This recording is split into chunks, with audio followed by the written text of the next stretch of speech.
नमस्कार। गायत्री ज्योतिष केंद्र में आप सभी लोगों का स्वागत है। आप लोगों के लिए हमेशा ही ज्योतिष शास्त्र से जुड़ी हुई महत्वपूर्ण जानकारी के एपिसोड हम समय समय पर प्रसारित करते रहते हैं। ज्योतिष शास्त्र से जुड़ी हुई हर प्रकार की जानकारी हम आप लोगों के लिए लेकर आते हैं। जानकारी ऐसी कि जिस पर यदि आप अमल करते हैं तो उसका प्रतिफल आप अवश्य ही देखते हैं। आज भी हम आप लोगों के लिए ज्योतिष शास्त्र से जुड़ी हुई अत्यंत महत्वपूर्ण जानकारी लेकर आए हैं। जानकारी एक ऐसे ग्रह के बारे में है जिस ग्रह के बारे में कहा जाता है कि इसे हमेशा ही अपने अनुकूल बनाए रखना चाहिए, क्योंकि यह एक ऐसे ग्रह है जो अपने आप में तो काफी शक्तिशाली, पावरफुल और बहुत कुछ दे सकते हैं, हमें देने वाले ग्रह हैं। साथ ही साथ अन्य ग्रहों को भी यह हमारे अनुकूल बना सकते हैं।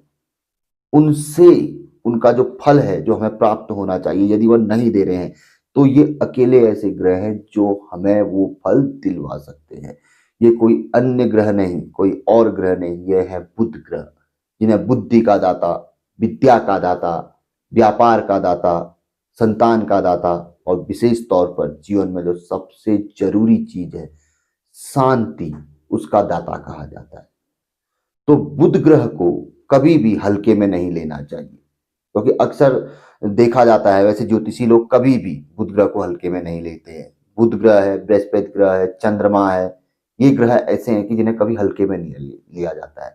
अगर ये ग्रह कमजोर स्थिति में है तो समझो कि स्थिति व्यक्ति की पूरे जीवन में डामाडोल है। कहीं ना कहीं जो ये चीजें हैं, सुख शांति, जो महत्वपूर्ण चीजें हैं, सुकून, ये चीजें हमें नहीं मिल पाएगी, कुशाग्र बुद्धि नहीं मिल पाएगी, समाज में यश मान सम्मान प्रतिष्ठा आदि हमें नहीं मिल पाएगा। मतलब हम चीजों के लिए तरसते रहेंगे। जीवन तो चलेगा लेकिन मन में एक टीस बनी रहेगी। जैसे एक चीज होती है कि भाई ये चीज हमें मिलनी चाहिए, और मिल जाती है तो आदमी को सुकून मिलता है, उसके बाद दूसरी चीज के लिए वह प्रयास करता है। लेकिन यहाँ पर को क्या होता है कि ऐसे ग्रह यदि कमजोर हो जाए तो व्यक्ति को शुरुआत से ही चीजें नहीं मिलती, तो आगे की क्या सोचेगा वो। तो इन ग्रहों को हमेशा अपने अनुकूल बनाए रखना चाहिए। विशेष तौर पर बुध ग्रह के लिए आज हम आपको एक ऐसी चीज बताएंगे जिस चीज पर उपाय आप करते रहिए। ये उपाय नहीं है, ये एक ध्यान देने वाली चीज है कि भूल कर भी कभी भी हमें ये चीज नहीं करनी चाहिए।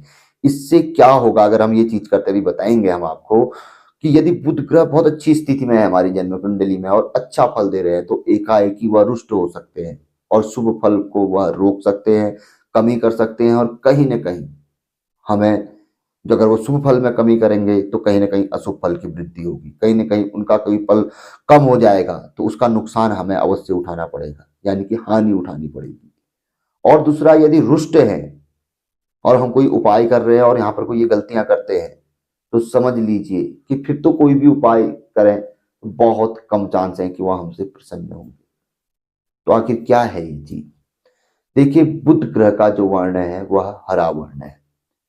हरा वर्ण यानी कि बुध ग्रह को हरियाली, हरे पेड़ पौधे, जंगल, फूलों जिसमें काफी हरे पत्ते आदि होते हैं, से काफी लगाव है, काफी प्यार है।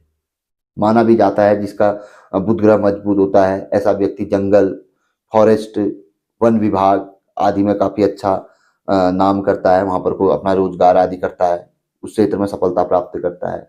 ऐसे ही फर्नीचर आदि के कार्य में, फूलों के व्यवसाय में, इन चीजों में वो काफी सफलता प्राप्त करता है, तो इससे काफी लगाव है। तो बुध ग्रह के लिए कहा जाता है कि यदि आपका बुध ग्रह बहुत कमजोर है या बहुत अच्छा फल दे रहा है और उसके साथ छेड़खानी नहीं करनी है, अच्छे ग्रह को जब फल दे रहा होता है तो उसको चुपचाप उससे संबंधित कभी नेगेटिव चीजें करें नहीं, और पॉजिटिव चीजें भी करने की जरूरत नहीं है, क्योंकि वह फल दे रहा है। छेड़खानी करेंगे तो हो सकता है कि रोक दे। तो बताया गया कि कभी भी जीवन में भूल कर पेड़ नहीं काटना चाहिए या नहीं कटवाना चाहिए, भले ही वह कितना ही महत्वपूर्ण हो, कितना ही बड़ा वह अड़ंगा हमारे मकान आदि या रास्ते आदि में लगा रहा हो। तो कभी भी पेड़ आदि नहीं कटवाना चाहिए, ना पेड़ काटना चाहिए, ना ऐसे कार्य में पेड़ काटने इत्यादि, जंगल के ये इन चीजों में संलिप्त भी नहीं रहना चाहिए। इसके अलावा जैसे फलदार वृक्ष हैं, फल देने वाले वृक्ष हैं, उनकी टहनियाँ आदि या पेड़ को भूल कर भी नहीं काटना चाहिए।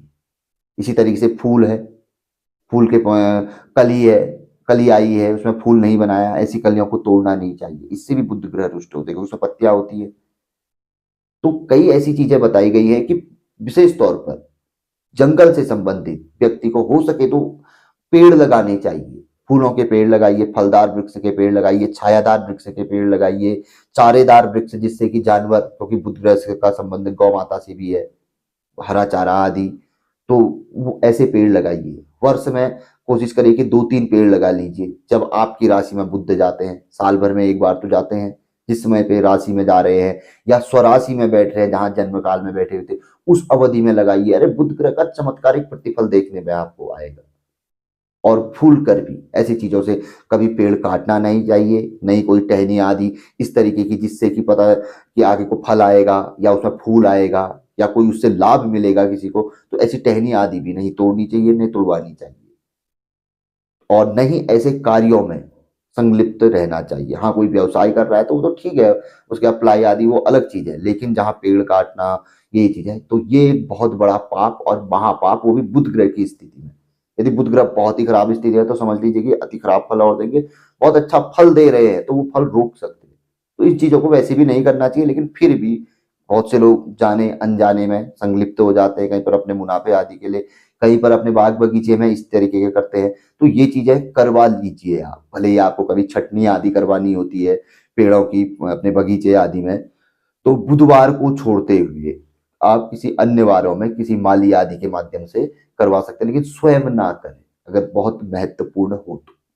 ये एक छोटी सी चीज थी जो कि ज्योतिष शास्त्र में बताई गई थी बुध ग्रह के लिए हमेशा अनुकूल बनाए रखने के लिए, कि वन से संबंध है और वन ये चीजें जो आपको बता रहा हूँ, तो ये कि पेड़ नहीं काटना चाहिए, नहीं कोई ऐसे फलदार या फूलदार या चारेदार पेड़ को हानि पहुंचानी चाहिए। कहानी का अर्थ भाई यही है कि उसको नुकसान ना पहुंचाए, काटे ना, इससे बुध ग्रह रुष्ट हो जाते हैं।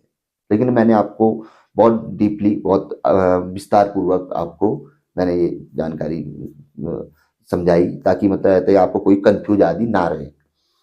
तो जानकारी छोटी थी लेकिन बहुत महत्वपूर्ण थी, और विशेष तौर पर कोशिश करनी चाहिए कैसी भी स्थिति हो तो इनसे बचना चाहिए। हाँ, कहीं पर बहुत अति आवश्यक नुकसान पहुंचा रहा है, कोई कांटा आदि है, तो वो चीज अलग है, लेकिन फिर भी हमेशा ऐसा प्रयास करना चाहिए और कोशिश करनी चाहिए कि अपने जीवन में, देखो पेड़ लगाने का तो कितना बड़ा पुण्य है, ये तो आप शास्त्र पढ़ेंगे या कहीं पर को भी देखेंगे तो ये तो जग जाहिर है।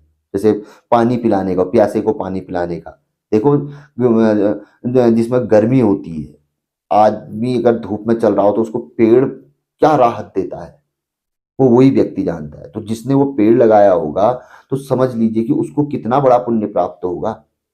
अब भले ही आदमी सोचे ना सोचे कि लगाया किसने हो, लेकिन उस समय पे जो उसके शांति मिलती है, जो आत्मिक शांति मिलती है, उसका पुण्य जो प्राप्त होता है वो उसको प्राप्त होता है जिसने वो पेड़ लगाया होता है। तो पेड़ लगाने का इतना बड़ा महत्व है, तो कोशिश करिए फलदार पेड़ हो या कोई छायादार हो, कोई चारेदार हो, जानवरों के लिए चारा, तो ऐसे पेड़ अवश्य ही वर्ष में 1 या 2 लगाने का प्रयास करिए। और विशेष तौर पर देखो सावन मास तो इसके लिए आता ही है, लेकिन हम तब भी ये कहेंगे कि अपने बुध ग्रह को यदि मजबूत करना है तो जिस समय पे आपकी राशि में बुध आए रहते हैं या स्वराशि में, कभी कभी किसी की स्वराशि में ही बुध बैठे होते हैं वो अलग चीज है, नहीं तो जब बुध जिस राशि में जन्म काल में बैठे होते हैं उस राशि में जब गोचर में आते हैं तो उस अवधि में लगाना चाहिए। इसके लिए आप किसी ज्योतिषी आदि से राय मशवरा भी कर सकते हैं, और भी कई प्रकार के उपाय हैं, कौन सा पौधा लगा सकते हैं, क्या है, ये ज्योतिषी भी आपको अच्छी राय दे सकते हैं।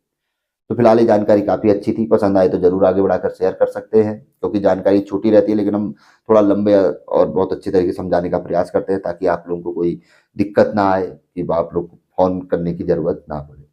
नए लोगों से हमेशा आग्रह रहता है गायत्री ज्योतिष केंद्र के साथ जुड़े, चैनल को सब्सक्राइब करें, बेल आइकन अवश्य दबाएं। बेल आइकन दबाते हैं, सब्सक्राइब करते हैं, तो जब भी यहाँ से जानकारी प्रसारित होती है सीधे आप लोगों तक पहुंच जाती है। तो मिलेंगे ऐसी किसी बहुत अच्छी जानकारी के एपिसोड के साथ अगली वीडियो में, तब तक के लिए नमस्कार, जय श्री राम, जय श्री कृष्णा, ओम नमः शिवाय।